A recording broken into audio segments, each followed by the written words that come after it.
లూకా సువార్త 24వ అధ్యాయము 49వ వచనము 50వ వచనం చదువుకొని వాక్యాన్ని మన ధ్యానంలోనికి వెళ్దాము.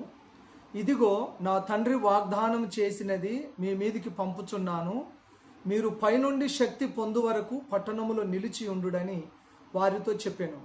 ఆయన బేతనీయ వరకు వారిని తీసుకొని పోయి చేతులెత్తి వారిని ఆశీర్వదించెను. వారిని ఆశీర్వదించుచుండగా ఆయన వారిలో నుండి ప్రత్యేకింపబడి పరలోకమునకు ఆరోహణుడాయెను. చిన్న మాట ప్రార్థన చేసుకుందాము. జీవం కలిగిన తండ్రి, పరిశుద్ధుడైన దేవ, చదవబడిన వాక్య లేఖనాన్ని మా వినికిడిలో దీవించి ఆశీర్వదించండి. పరిశుద్ధాత్మ దేవుడా, నీ సహాయాన్ని కోరుతున్నాము.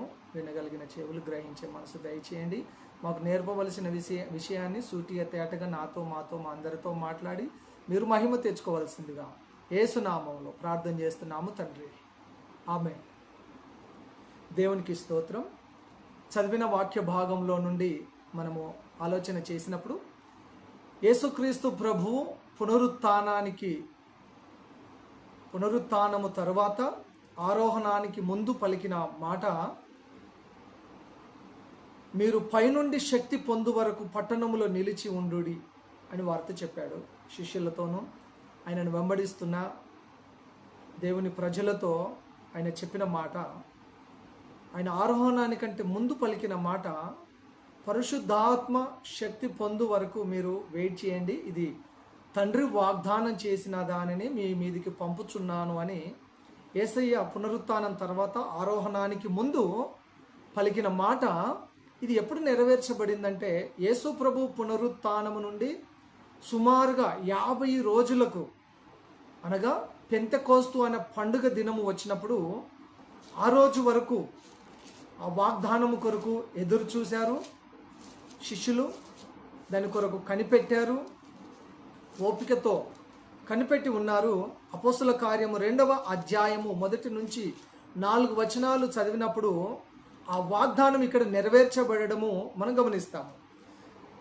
అపోస్తుల కార్యం 2వ అధ్యాయం 1 నుండి మనం చూసినప్పుడు, పెంతెకోస్తు పండుగ దినం వచ్చినప్పుడు అందరూ ఒక చోట కూడి ఉండిరి. అప్పుడు వేగముగా వీచు బలమైన గాలి వంటి ఒక ధ్వని ఆకాశం నుండి అకస్మాత్తుగా వారు కూర్చుండి ఉన్న ఇల్లంతయు నిండెను. మరియు అగ్ని జ్వాలల వంటి నాలుకలు విభాగింపబడినట్టుగా వారికి కనబడి వారిలో ఒక్కొక్కరి మీద వ్రాలగా అందరూ పరిశుద్ధాత్మతో నిండిన వారై ఆ ఆత్మ వారికి వాక్శక్తి అనుగ్రహించిన కొలది అన్య భాషలతో మాటలాడసాగిరి. యేసయ్య పునరుత్థానము తర్వాత ఆరోహణానికి ముందు పలికిన మాట, తండ్రి వాగ్దానం చేసినది మీ మీదకి పంపుచున్నానని చెప్పాడు. పైనుండి శక్తి పొందు వరకు వెయిట్ చేయండి, పట్టణంలో నిలిచి ఉండండి అని చెప్పాడు. అది పెంతెకోస్తు పండుగ దినము నాడు ఆ వాగ్దానం చేయబడిన ఆత్మ చేత, పైనుండి ఆ పరిశుద్ధాత్మ శక్తి చేత అక్కడ శిష్యులు నింపబడినట్టుగా, అభిషేకించబడినట్టుగా మనం గమనిస్తాం ఈ వాక్యంలో, ఈ 2 వాక్యాల ప్రకారంగా. అయితే వారి మీదకే పరిశుద్ధాత్మ దేవుని పంపాడా? అందరికా అంటే పరిశుద్ధాత్మ దేవుడు అందరి కొరకు. యేసయ్య కూడా చెప్పాడు, నేను వెళ్ళటం మంచిది, నేను వెళ్ళిన ఎడల ఆదరణకర్త పంపిస్తాను, ఆయన వచ్చి మీలో ఉంటాడు, మీలో నివాసం చేస్తాడు అనే మాట యేసు ప్రభు చెప్పాడు. పరిశుద్ధాత్మ అందరి కొరకు. అందుకని దేవుని వాక్యము సెలవిస్తుంది. ఇదే అపోస్తుల కార్యములు 2వ అధ్యాయం 17వ వచనంలో, అంత్య దినముల యందు నేను మనుషులందరి మీద నా ఆత్మను కుమ్మరించెదను, మీ కుమారులు మీ కుమార్తెలను ప్రవచించెదరు, మీ యవనులను దర్శనములు కలుగును, మీ వృద్ధులు కలలు కందురు. మనుషులందరి మీద నా ఆత్మను కుమ్మరించదనని యేసుక్రీస్తు ప్రభువు సెలవిచ్చాడు. యోవేలు గ్రంథంలో రాయబడిన ప్రవచన వాక్యాన్ని ఇక్కడ గ్రంథకర్త లూకా అపోస్తుల కార్యం 2వ అధ్యాయం 17వ వచనంలో ఆత్మచేత ప్రేరేపించబడిన వాడై ఆ పాత నిబంధన వాక్యాన్ని ఇక్కడ కోట్ చేయడాన్ని మనము గమనిస్తాం. మనుషులందరి మీద పరిశుద్ధాత్మ దేవుడు ఆయనను కుమ్మరిస్తానని యేసయ్యే చెప్పాడు.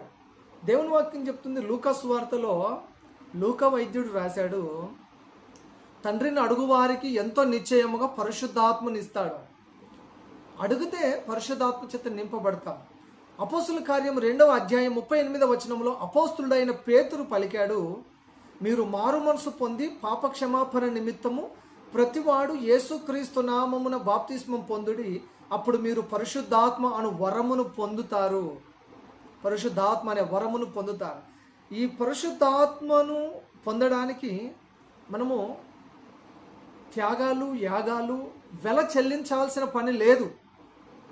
అపోస్తల కార్యం 8వ అధ్యాయంలో గారడి సీమోను పేతురు దగ్గరికి, యోహాన్ దగ్గరికి వచ్చి వారి పాదముల దగ్గర కొంత ద్రవ్యం పెట్టి, పరిశుద్ధాత్మ నా మీదకి వచ్చేటట్టుగా మీరు ప్రార్థన చేయండి, నేను ఎవరి మీద చేతులు ఉంచితే వారు పరిశుద్ధాత్మతో నింపాలి, ఈ రకంగా నేను ధనమును సంపాదించుకుంటాను అని అతడు గారడి సీమోను అపోస్తుల దగ్గరికి వెళ్ళినప్పుడు పేతురు పలికాడు, నీ ధనము నీతో కూడా నశించిపోతుంది అని అక్కడ వారిని శపించినట్టుగా మనం చూస్తాం. ఇది దేవుని వరం, దేవుని వరము పరిశుద్ధాత్మ. పరిశుద్ధాత్ముడు మనలోనికి వస్తాడు, మనలో నివాసం చేస్తాడు. పరిశుద్ధాత్ముడు వస్తే ఏం చేస్తాడు? ఈరోజు సబ్జెక్టే ఇది, పాఠం పేరే ఇది. పరిశుద్ధాత్మ దేవుడు ఒక వ్యక్తి మీదకి, ఒక వ్యక్తిలో నివాసం చేస్తే, మనలోనికి వస్తే, మనలో నివాసం చేస్తే, మనతో ఉంటే ఏం జరుగుతుంది అంటే, మొట్టమొదటిగా మనం దేవుని వాక్యంలో చూస్తాము. యోహాను సువార్త 16వ అధ్యాయము 8వ వచనం. ఆయన వచ్చి పాపమును గూర్చియు, నీతిని గూర్చియు, తీర్పును గూర్చియు లోకమును ఒప్పుకొన చేయును. పరిశుద్ధాత్మ దేవుడు ఒక వ్యక్తిలో నివాసం చేస్తే ఏం చేస్తాడంటే ఒప్పింప చేస్తాడు. మొట్టమొదటి విషయము ఒప్పింప చేస్తాడు. 4 విషయాలు మీ ముందుంచాలని ఇష్టపడుతున్నాను. పరిశుద్ధాత్మ దేవుడు ఒక వ్యక్తిలో ఏ కార్యాన్ని ప్రారంభిస్తాడంటే మొట్టమొదటిగా ఒప్పింప చేస్తాడు. పాపం గురించి ఒప్పింప చేస్తాడు, పాపమును గూర్చి ఒప్పింప చేస్తాడు, నీతిని గూర్చి ఒప్పింప చేస్తాడు, తీర్పును గూర్చి ఒప్పింప చేస్తాడు. సామెతల గ్రంథం 28వ అధ్యాయం 13వ వచనం సెలవిస్తుంది ఈ విధంగా, తన అతిక్రమములను దాచిపెట్టువాడు వర్ధిల్లడు, వాటిని ఒప్పుకొని విడిచిపెట్టువారి కనికరం పొందుతారు. ఒప్పుకొని విడిచిపెట్టువారు కనికరమును పొందుతారు. నిజ క్రైస్తవుడు ఒప్పుకుంటాడు, కప్పుకోడు. ఎంతకాలం కప్పుకుంటారు? ఎంతకాలం కప్పుకున్నా ఏదో ఒకరోజు అది బట్టబయలవుతుంది. కనుక దేవుని వాక్యం చెప్తుంది, తన అతిక్రమములను దాచిపెట్టువాడు వర్ధిల్లడు, వాటిని ఒప్పుకొని విడిచిపెట్టువాడు కనికరమును పొందుతాడు. ప్రభువు కనికరము వారి మీదికి వస్తుందని దేవుని వాక్యం సెలవిస్తుంది. ప్రభువు కనికరమును పొందాలి. 1 యోహాను పత్రిక 1వ అధ్యాయం 9వ వచనంలో చక్కటి మాట రాయబడింది. మన పాపములను మనం ఒప్పుకొని ఎడల ఆయన నమ్మదగిన వాడు, నీతిమంతుడు గనుక మన సమస్త దుర్నీతి నుంచి మనలను పవిత్రులుగా చేస్తాడు అని. మన పాపములను మనం ఒప్పుకుంటే సమస్త దుర్నీతి నుంచి నమ్మదగిన దేవుడు మనల్ని పవిత్రులుగా చేస్తాడు అని దేవుని వాక్యం సెలవిస్తుంది. పరిశుద్ధాత్మ దేవుడు ఒప్పింప చేస్తాడు. ఒప్పుకొని పవిత్రపరచబడిన మనము సామెతల గ్రంథం 3వ అధ్యాయం 6వ వచనం ప్రకారంగా మన సమస్త ప్రవర్తన యందు ప్రభువు అధికారానికి ఒప్పుకోవాలి. అప్పుడే మనకు మెప్పు కలుగుతుంది. యేసయ్య అధికారానికి మనం ఒప్పుకున్నప్పుడే మనకు మెప్పు కలుగుతుంది. ఆయన 2వ రాకడలో మనకు మెప్పు కలుగుతుంది.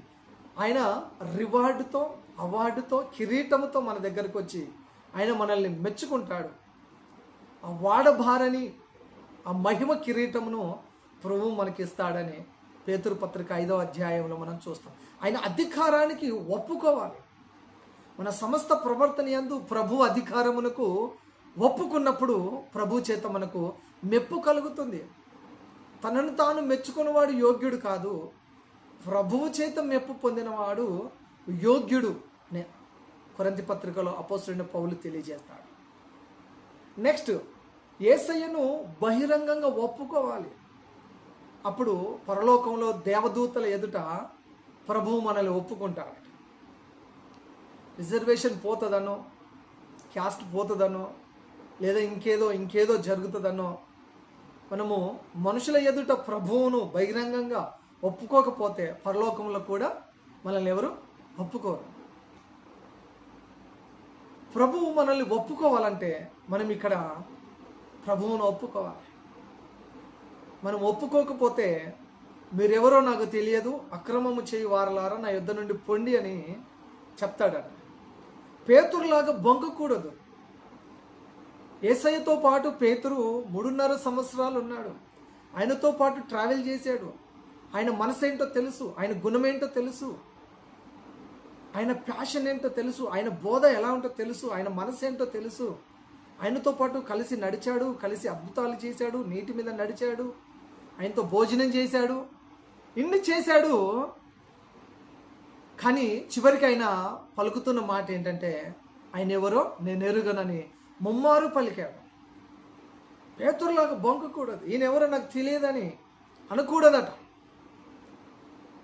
మనం ఒప్పుకోవాలి, ప్రభువును ఒప్పుకోవాలి, తండ్రి కుమార పరిశుద్ధాత్మను ఒప్పుకోవాలి, వాక్యమును ఒప్పుకోవాలి, ప్రార్థనను ఒప్పుకోవాలి, ఆత్మీయ విషయాలను ఒప్పుకోవాలి. వాటి కిందికి మనం రావాలి, అధికారం కిందికి, ప్రభు అధికారం కిందికి మనం రావాలి. అప్పుడే మనకు మెప్పు కలుగుతుంది. పరిశుద్ధాత్మ దేవుడు ఒకరిలో వస్తే ఏం చేస్తాడు అంటే, మొట్టమొదటిగా ఒప్పింపు చేస్తాడు. నెక్స్ట్ రెండవది జీవింప చేస్తాడు. యోహాను సువార్త 6వ అధ్యాయం 66వ వచనంలో రాయబడింది ఒక చక్కటి మాట. 6వ అధ్యాయం 63వ వచనం, ఆత్మయే జీవింప చేయుచున్నది, శరీరం కేవలం నిష్ప్రయోజనము. ఆత్మ జీవింప చేస్తుంది, శరీరము కేవలము నిష్ప్రయోజనం. పరిశుద్ధాత్మ దేవుడు మనలో ఉంటే మనల్ని జీవింప చేస్తాడు. ఆయన చంపడు, ఆయన మన చావును కోరుకోడు. కీర్తనకారుడు అంటున్నాడు 118వ కీర్తన 17వ వచనంలో, నేను చావను సజీవుడనై యెహోవా క్రియలను వివరించదను. కీర్తనకారుడు దావీదు అంటున్నాడు, నేను చావను సజీవుడనై యెహోవా క్రియలను నేను వివరించదను. కీర్తనకారుడు 119వ కీర్తన 166వ వచనంలో దేవుని వాక్యం సెలవిస్తుంది, నీవు నన్ను బ్రతికించుము, నేను నిన్ను స్తుతించదను అని. యెషయా గ్రంథం 38వ అధ్యాయంలో చూస్తాము, మన్ను నిన్ను స్తుతించునా, సజీవులు సజీవులే కదా నిన్ను స్తుతించెదరు, నేడు నేను సజీవుడనై నేను నిన్ను స్తుతించదను. ఆత్మయే జీవింపు చేస్తుంది, శరీరం కేవలము నిష్ప్రయోజనం. యోహాను సువార్త 14వ అధ్యాయం 19వ వచనంలో యేసయ్య చెప్పాడు, నేను జీవించుచున్నాను కనుక మీరును జీవించదరు, నేను జీవించుచున్నాను కనుక మీరు కూడా జీవించదరు. మనల్ని జీవింపు చేసేవాడు. లాస్ట్ వీక్ నేను ఒక సమాధి కార్యక్రమానికి అటెండ్ అయ్యాను. ఆయన ఎలా చనిపోయాడానో అని నేను అడిగాను. సూసైడ్ చేసుకొని చనిపోయాడని చెప్తూ ఉన్నాడు. క్రైస్తవుడు సూసైడ్ చేసుకోకూడదు, ఆత్మహత్య చేసుకోకూడదు, ఆత్మహత్యకు ప్రేరేపించకూడదు, ఆత్మహత్య ప్రేరణ రానియకూడదు. కీర్తనకారుడు 118:17 చెప్తున్నాడు, నేను చావను సజీవుడనై యెహోవా క్రియలను వివరించదను. బ్రతికి చూపించాలట. క్రైస్తవులు బ్రతికి చూపించాలి. సూసైడ్, ఆత్మహత్యకు దారి ఇవ్వకూడదు, అవకాశం ఇవ్వకూడదు. యేసయ్య చెప్పాడు, నేను మొదటి వాడను కడపటి వాడను జీవించువాడను, ఇదిగో మృతుడనైతిని కానీ యుగ యుగములు నేను సజీవుడనై ఉన్నానని. ప్రభువు వైపు చూస్తూ మన ఆత్మీయ విశ్వాస పరుగు పందెమును ఓపికతో పరిగెత్తాలి. హెబ్రీ పత్రిక 12వ అధ్యాయం.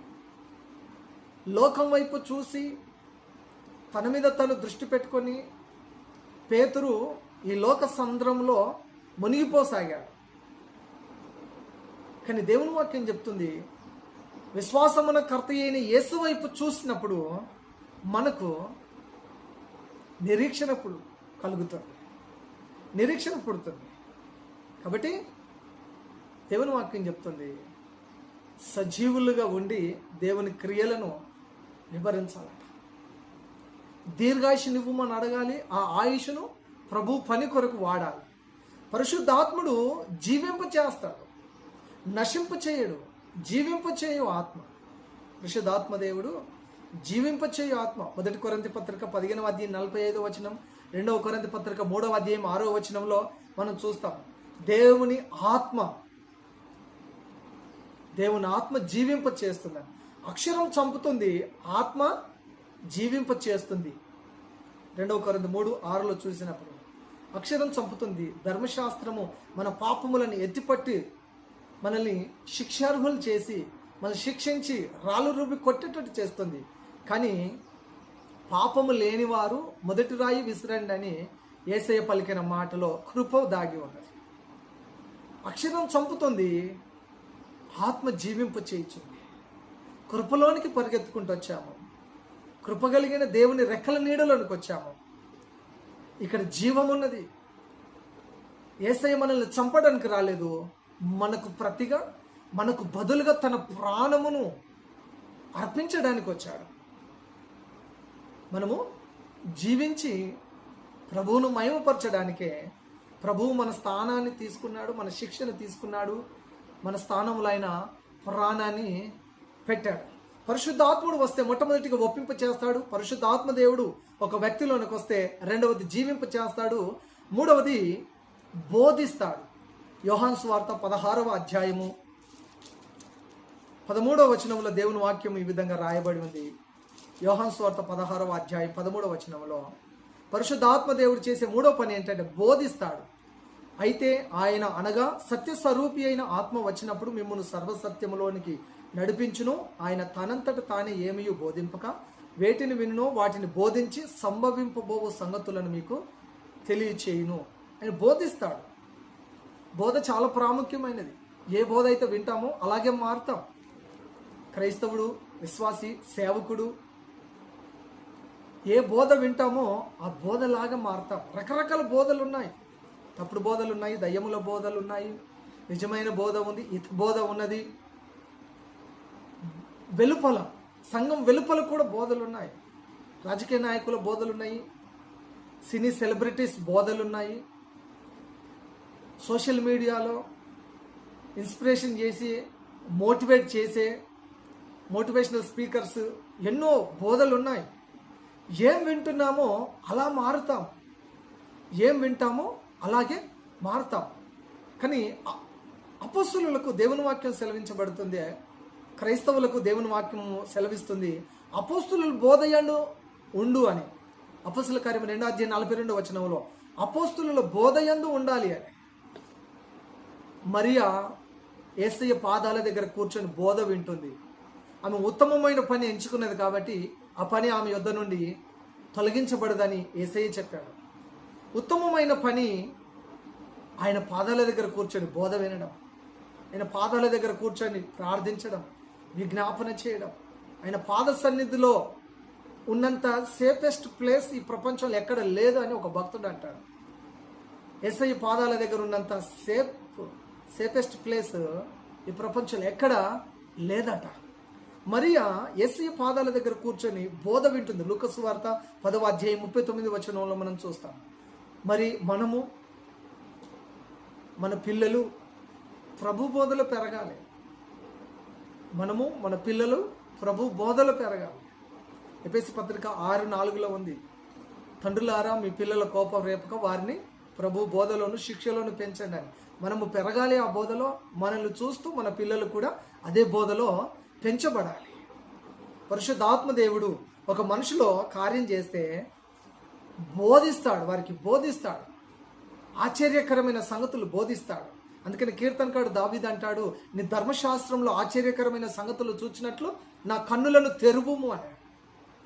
సామెతల గ్రంథంలో ఎన్నోసార్లు నా కుమారుడా నా ఉపదేశమును ఆలకించు అని ఎన్నోసార్లు దేవుని వాక్యం రాయబడుతూ ఉంది. పరిశుద్ధాత్మ దేవుడు ఏం చేస్తాడంటే బోధిస్తాడు. చివరిగా పరిశుద్ధాత్మ దేవుడు ఒక మనిషిలో వస్తే ఏం చేస్తాడంటే శక్తిని ఇస్తాడు. అపొస్తలుల కార్యం 1వ అధ్యాయము 8వ వచనములో అయినను పరిశుద్ధాత్మ మీ మీదికి వచ్చినప్పుడు మీరు శక్తి నొందుదురు గనుక యూదయ గలిలయ సమరయ బుదిగంతముల వరకు మీరు నాకు సాక్షులై ఉందురు అని దేవుని వాక్యము సెలవిస్తుంది. మొట్టమొదటిగా శక్తి వచ్చినప్పుడు చేసే, పరిశుద్ధాత్మ శక్తితో నింపబడినప్పుడు చేసే 2 పనులు ఉన్నాయి. ఒకటి సువార్త ప్రకటిస్తారు, రెండవది సాక్ష్యం చెప్తారు. సువార్త పరిచర్య అంటే స్టేజ్ మీద నిలబడడం కాదు, నశించిపోతున్న ఆత్మలను క్రీస్తు యొద్దకు నడిపించడం. ఇర్మియా ఒంటరిగా ఏడ్చాడు. పౌలు గాయాలతో సువార్తను ప్రకటించాడు. యేసయ్య తన ప్రేమను చూపించిన సిలువ వేయబడ్డాడు. అయినా వారు ఆగిపోలేదు. ఎందుకంటే వారు మనుషుల ప్రశంస కొరకు కాదు, దేవుని చిత్తం కొరకు జీవించారు. కొన్నిసార్లు మన సేవను ఎవరు గుర్తించకపోవచ్చు, మన శ్రమను ఎవరు మెచ్చుకోకపోవచ్చు, మనం ఒంటరిగా ఉన్నట్టు అనిపించవచ్చు అనేక సార్లు. కానీ ఒక ఆత్మ రక్షించబడినప్పుడు పరలోకం సంతోషిస్తుంది. నశించిపోతున్న ఒక ఆత్మ రక్షించబడినప్పుడు పరలోకంలో గొప్ప విందు జరుగుతుంది, పరలోకమే సంతోషిస్తుంది. కాబట్టి 1 కొరింథీయులకు రాసిన పత్రిక 15వ అధ్యాయం 58వ వచనం ప్రకారంగా ప్రభువునందలి మీ ప్రయాసము వృధా కాదు, ప్రభువునందలి మీ ప్రయాస వ్యర్థము కాదు అనే మాటను మనం గుర్తుంచుకొని ఎడతెగక ప్రభు పనిలో ఆసక్తి కలిగి ముందు కొనసాగే వారం ఉండాలి. మనుషుల మాటలు మారిపోతాయి, మనుషుల గౌరవం తగ్గిపోతుంది. కానీ దేవుని దృష్టిలో విశ్వాసంగా నిలిచిన విశ్వాసి, క్రైస్తవుడు, సేవకుడు, వారి సేవ నిత్యము పరలోక రాజ్యంలో ఫలాన్ని కలిగిస్తుందని విశ్వాసంతో ప్రభు పరిచర్యలు ముందు కొనసాగుదాము. అటువంటి కృప దేవుడు మనకు దయచేయును గాక. ఆమేన్. ఆమేన్. థ్యాంక్ యూ అన్న.